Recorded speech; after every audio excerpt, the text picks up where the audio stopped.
Salut à tous, je suis Sam et bienvenue pour ce nouveau Scriptologie. J'interviens très rapidement au début de la vidéo pour vous expliquer un petit peu le principe de Scriptologie. Pour ceux qui ne connaissent pas du tout ça sur ma chaîne et même en général, en fait Scriptologie c'est je prends un script de n'importe où, d'internet, une fanfiction de quelque part, enfin tout ce qui ressemble de près ou de loin à un script de la saison 8 de Game of Thrones. Vous l'avez deviné, il y a énormément de spoilers potentiels, voilà, là c'est un script qui m'a été envoyé par un abonné, mais ça n'empêche, il y a des bonnes idées, etc. Donc il y a des choses qui peuvent se réaliser dans la saison 8 de Game of Thrones. Donc si vous ne voulez rien connaître de la saison 8 de Game of Thrones, même pas des petites théories, rien du tout, quittez la vidéo tout simplement parce que ça va juste vous mettre des idées dans la tête et après du coup ça va peut-être potentiellement vous gâcher la surprise. Ces derniers temps j'ai changé complètement la formule de Scriptologie et au lieu de me mettre en facecam avec juste des morceaux de texte, j'ai décidé de rendre ça plus vivant en faisant qu'une seule voix off et en animant un petit peu tout ce qui se passe dans l'épisode. Donc l'épisode que vous allez voir maintenant est l'épisode 2 de la saison 8 et l'épisode 1 est sorti il y a une semaine et demie, 2 semaines, donc je vous mets le lien dans la description, comme ça si vous ne l'avez pas vu, allez voir le 1 et revenez après. Et surtout pour prévenir, ça sortira normalement toutes les 2 à 3 semaines, c'est juste que là avec le déménagement récent, eh bien je me suis mis dans Scriptologie épisode 2, comme ça au moins ça me laissait un petit peu de temps pour emménager. Maintenant que tout ça est dit, je vous dis 2-3 petites choses et ensuite je vous laisse avec la vidéo. Tout d'abord n'oubliez pas que vous pouvez mettre un pouce bleu, ça m'aide beaucoup et ça m'aide à savoir si l'épisode vous a plu, si je dois changer quelque chose, etc. N'hésitez pas aussi à vous abonner parce que la chaîne est encore petite et j'ai besoin de vous pour grossir sur YouTube et devenir multimilliardaire. Et surtout, comme d'habitude, j'attends vos retours dans les commentaires pour savoir ce qui vous a plu, ce qui vous a pas plu, pour débattre de l'essentiel de cet épisode. Et encore une fois, j'espère que du coup Lucas, l'abonné qui m'a donné le script, sera là dans les commentaires pour répondre et pour débattre avec vous. Parce que je tenais vraiment à vous remercier d'ailleurs de l'accueil que vous avez fait au premier Scriptologie, donc avec cette nouvelle formule. C'était juste génial, vous avez mis plein de commentaires, les pouces bleus, c'est incroyable. Enfin voilà, un grand merci et on essaie de faire ça à chaque vidéo quoi. Bon, j'arrête tout ça, je vous laisse avec la vidéo et j'espère encore une fois sincèrement qu'elle va vous plaire. Oh, et puis je viens d'y penser, je veux aucune remarque concernant mes cheveux dans les commentaires. Voilà, je vous le dis, au moins on part sur une bonne base sereine vous et moi. Aucune remarque. Allez, je vous laisse avec la vidéo. Transition vlog.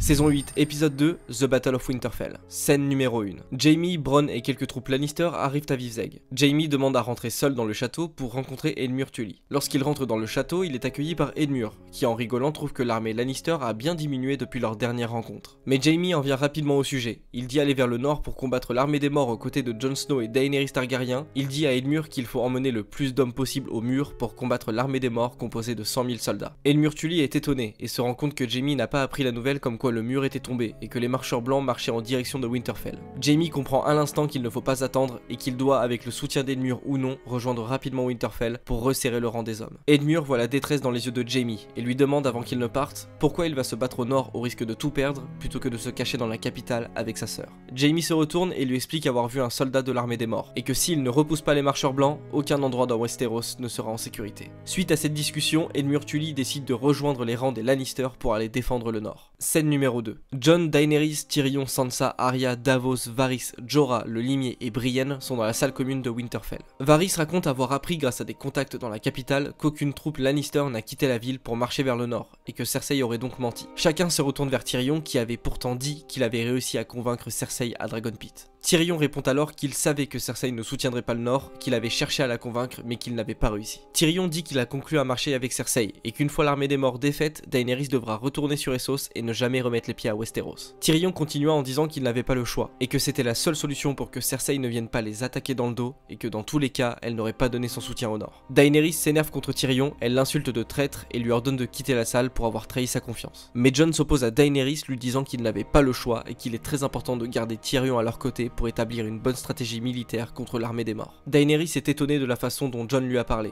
mais se rassoit et la réunion continue. De plus, Varys évoque le fait qu'une armée de mercenaires appelée la Compagnie Dorée soit arrivée à Port-Réal avec les bateaux de Euron Greyjoy. Jorah prend la parole et informe que la Compagnie Dorée est la meilleure armée d'Essos, avec des soldats surentraînés ayant pour monture des éléphants. Il raconte ensuite qu'il sait tout ça puisqu'il en a fait partie juste avant de rejoindre Daenerys. C'est Arya qui prend ensuite la parole. Elle dit à Jon qu'elle va aller à Port-Réal pour tuer la reine Cersei et ainsi prendre le contrôle de la Compagnie Dorée et des troupes Lannister. Jon esquisse alors un léger sourire mais remarque qu'Arya reste sérieuse. Le limier ne veut pas laisser Arya traverser Westeros toute seule. Il décide donc d'accompagner Arya à Port-Réal et Brienne se joint à eux. Jon a appris que Arya était devenue une combattante confirmée, puissante et acceptée de tout le monde. Plusieurs décisions militaires se décident. Ils installent des archers tout autour de la muraille avec des flèches de Verdragon. Les Immaculés et les Dothraki combattront à l'extérieur des murailles avec les Immaculés. Ensuite, Jorah propose de préparer des tas de bois autour de Winterfell et au moment venu, un dragon pourra les allumer pour disperser les spectres. Scène numéro 3. Cersei est dans ses appartements. Elle reçoit une bonne nouvelle de la part de Qyburn qui lui annonce que la Compagnie Dorée a récupéré Dorne et les terres de l'orage. Et tout cela sans difficulté puisqu'il n'y avait pas d'opposition. La population veut un monarque fort lorsque l'hiver sera totalement installé. La Compagnie Dorée devrait récupérer le fief de la maison Lannister Castral Rock sous très peu de temps. Qyburn vient aussi annoncer à la reine Cersei que Jaime a été vue près de Vives Egg. Cersei comprend à ce moment-là qu'elle a définitivement perdu son frère mais ne laisse transparaître aucune émotion. Scène numéro 4. Theon Greyjoy navigue avec quelques soldats toujours fidèles à sa sœur vers les îles de fer afin de libérer sa sœur Yara si elle s'y trouve encore. En s'y approchant, il découvre qu'il n'y a aucun bateau de son oncle Euron. Il décide donc d'attendre la nuit pour lancer une attaque discrète dans la prison pour essayer de trouver sa sœur et de la libérer. Scène numéro 5. On retrouve Mélisandre qui se rend au donjon du dieu R'hllor pour rencontrer le conseil des sorcières rouges. Elle raconte qu'elle a réussi à réunir le feu et la glace et qu'ils sont ensemble en train de combattre l'armée des morts. Elle demande qu'on envoie toutes les sorcières rouges à Westeros pour combattre les marcheurs blancs. Mélisandre dit avoir vu dans les flammes les sorcières rouges combattre aux côtés des guerriers du Nord. Les sorcières du conseil rappellent à Mélisandre qu'elle n'est pas leur chef, qu'elle a réalisé beaucoup d'erreurs et qu'elle n'est plus digne d'être une servante de leur dieu, et qu'au contraire, elles auraient vu dans les flammes le fait que les sorcières rouges doivent rester à Essos, puisque Westeros va tomber dans la longue nuit. Mélisandre trouve la décision des sorcières indigne et qu'avec le pouvoir de R'hllor, elle pourrait changer la situation et vaincre le roi de la nuit. Elle se défend en disant qu'elle a encore la confiance de leur dieu R'hllor, et que c'est grâce à cette même confiance qu'elle a réussi à ressusciter Jon Snow après plusieurs coups de poignard. Et suite à ces arguments, les sorcières rouges décident de se concerter et décident ensuite de suivre Mélisandre pour aller sauver Westeros des ténèbres. Scène numéro 6. Cersei se réveille. Elle voit dans son lit beaucoup de sang, elle comprend alors qu'elle vient de faire une fausse couche. Qyburn vient la réconforter mais la reine ne veut rien entendre et ordonne à Qyburn de la laisser toute seule. En sortant de la pièce, Qyburn se demande si sa reine est encore capable de gouverner les 7 royaumes. Scène numéro 7. Bran est avec Sam à côté de l'arbre ancien de Winterfell. Il cherche sans relâche grâce à ses pouvoirs une solution pour vaincre le roi de la nuit avant qu'il n'attaque Winterfell. Mais il est réveillé par le bruit de la corne de brume,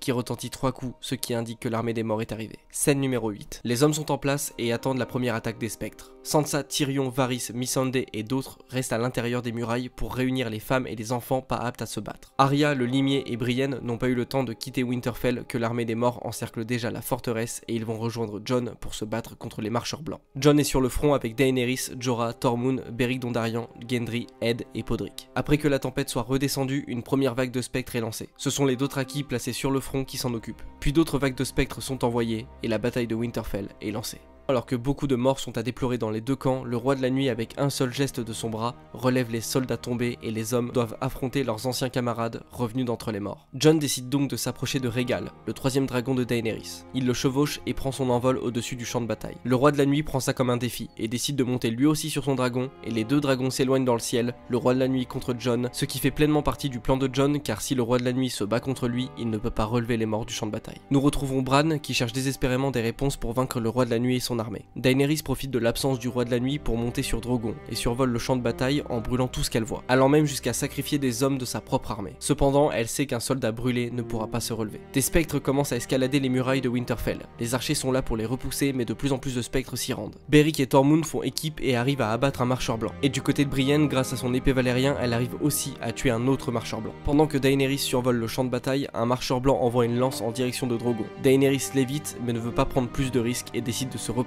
à Winterfell. On retrouve Jon contre le roi de la nuit dans un combat de dragons sans relâche. Mais Rhaegal semble épuisé et le roi de la nuit en profite pour retourner vers Winterfell pour aller relever les morts. Mais Jon ne lâche pas et décide de le poursuivre et donne un coup à Viserion par l'arrière, ce qui provoque la chute du roi de la nuit et de son dragon. Malheureusement, Rhaegal à bout de souffle lui aussi se met à tomber. Daenerys voit ça du haut des murailles. Elle comprend que si le roi de la nuit s'approche de Rhaegal, il aura 2 dragons à sa disposition. C'est alors que les hommes viennent créer une muraille humaine autour du dragon tombé pour éviter que le roi de la nuit s'y approche. Pendant ce temps, Bran, en quête de réponse, est attaqué par des spectres qui ont franchi la muraille. Sam sort son épée faite en acier valérien et se met à affronter les spectres comme il le peut, mais tombe très vite en grande difficulté. Mais au moment où tout semble perdu pour Sam et Bran, Fantôme, le loup de Jon, vient sauver Sam et Bran au prix de sa vie.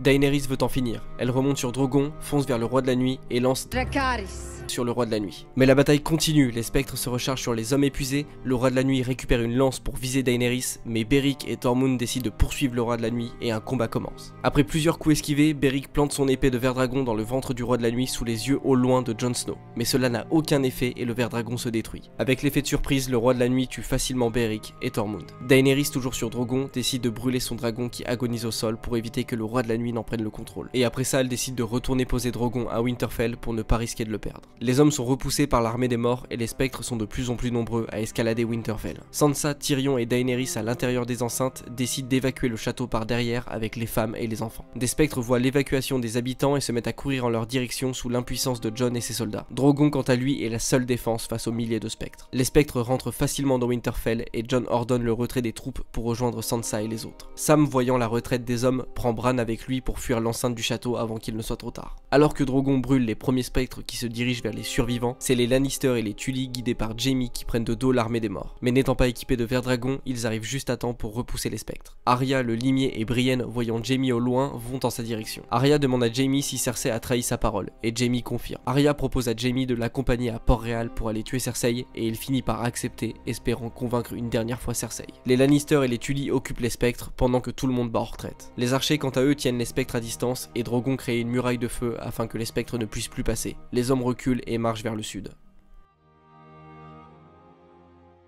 Cet épisode de Scriptologie est terminé, j'espère sincèrement encore une fois qu'il vous a plu et on n'hésite pas à mettre un pouce bleu, un commentaire, à partager, tout ça, à vous abonner parce que encore une fois c'est vraiment ce qui fait grossir la chaîne et ce qui me permet d'être référencé, etc. Donc voilà, j'insiste beaucoup mais c'est parce que c'est très important pour me signaler que mon travail est pas dégueu et qu'en soi ça vaut peut-être le coup de le faire découvrir à d'autres gens. Et je profite de la fin de cette vidéo pour vous parler un petit peu du bureau, voilà, comme ça je vous ai pas saoulé avec ça avant parce que je voulais en parler un petit peu dans cette vidéo mais... Voilà, je voulais le faire après quand même. Ce tout nouveau bureau, il est super beau. Donc là, vous avez le plan où je suis assis, mais la plupart du temps, je serai debout. Et donc pour revenir à ce bureau, comme je sais pas si vous l'entendez, je pense que vous allez l'entendre un petit peu, ça résonne encore un peu. Donc voilà, j'ai mis des tableaux, pas mal, les fameux tableaux, vous n'allez pas les voir, vous les verrez que quand je serai debout. Donc petit suspense. Mais en gros, j'ai réussi à mettre des tableaux en rapport avec Game of Thrones. Et ça atténue un petit peu l'écho, mais il y en a encore vachement. Et donc je suis censé commander mes mousses acoustiques vers le milieu du mois. Donc voilà, donc ça devrait être beaucoup mieux. Parce que là il y a vraiment trop d'écho et je pense que pour les grosses vidéos ça va vraiment me gêner. Donc je vais devoir passer à une autre petite formule, mais ça tombe bien parce qu'on va se retrouver très vite pour une vidéo un petit peu spéciale qui parle d'un tournoi des séries. Voilà, pour ceux qui voient de quoi je parle. Bah, vous savez déjà c'est quoi le thème de la prochaine vidéo. Mais enfin bref, du coup, tout ça pour vous dire, il y a un nouveau bureau, vous le verrez mieux quand je serai carrément debout à vous parler, ou sinon j'ai fait une vidéo avec une anecdote quand je parle de mon déménagement qui est sorti il y a à peine une semaine. Donc voilà, n'hésitez pas à les regarder aussi. Et quant à moi, bah écoutez, je vous remercie encore une fois pour tout, pour tout, pour les pouces bleus, les commentaires, enfin voilà, c'est super. Donc je vous remercie pour tout ça et on se dit à très vite pour cette fameuse vidéo spéciale sur le tournoi des séries. C'était Sam et on se dit à très bientôt.